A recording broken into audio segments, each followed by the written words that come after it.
Então, como nós vínhamos dizendo, a igreja, a partir daí, ela se juntou ao Estado. E aí o paganismo, ele realmente toma de conta, e vocês veem hoje como é que é a igreja da tradição, né? A igreja romana, ela é uma igreja muito envolvida com o Estado, né? Com o poder político dentro dela.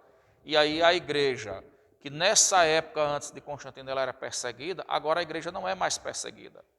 A igreja agora ela vai crescer, mas a igreja perde a sua espiritualidade, porque a sua vida espiritual, ao se ligar ao paganismo, ela é retratada por Deus como uma forma de prostituição espiritual. E aí Deus promete o seu castigo, né? Promete a sua vingança, promete destruir aqueles que seguem aos ensinamentos da igreja pagã. Ele diz assim, versículo 21, dei-lhe tempo para que se arrependesse. Ela, todavia, não quer arrepender-se da sua prostituição. Vocês sabem que a igreja romana, durante esses séculos todos, ela passou por várias divisões, né?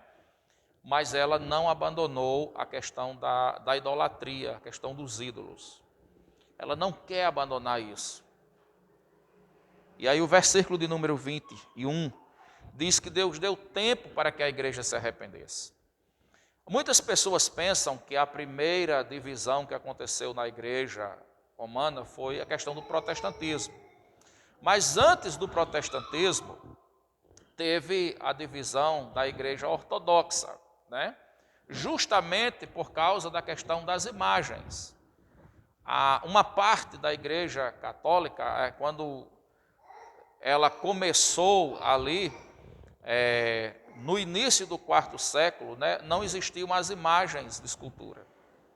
Depois, alguém vai sugerir a entrada das imagens de escultura, e nesse período, uma parte da igreja não aceita, a outra parte, porém, vai ficar com as imagens. Então, a igreja se divide, e aí começa a parte que não aceita, vai virar a igreja ortodoxa, ou igreja grega, igreja do Oriente, igreja católica, ortodoxa, né, do leste.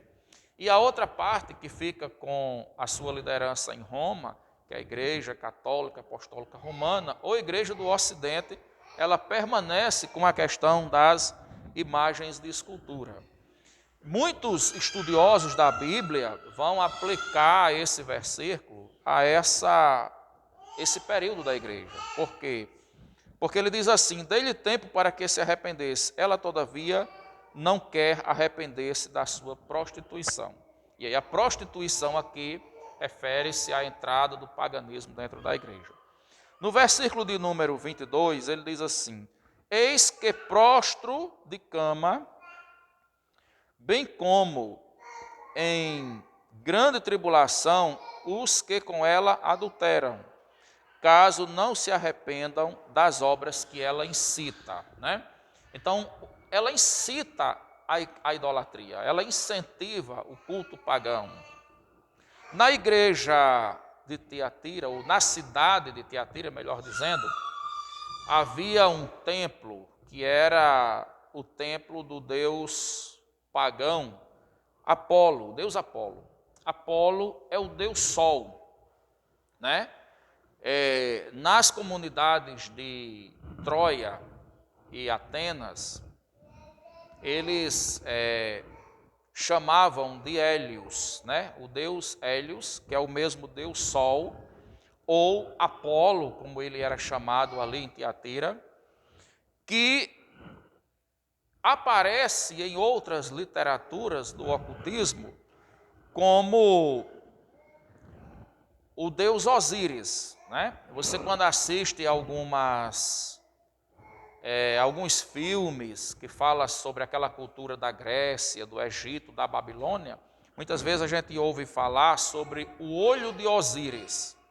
O olho de Osíris, segundo o que alguns historiadores interpretam, é uma representação do Deus Sol. E aí alguns estudiosos dizem que a adoração ao Deus Sol dentro do catolicismo está presente naquele momento que o padre, antes da Eucaristia, né, quando ele está celebrando a Eucaristia, ele levanta a cruz com um sol, né? A cruz tem o sol. E ali, para alguns estudiosos, representa a adoração, o simbolismo pagão da adoração ao Deus Sol. Certo, pessoal?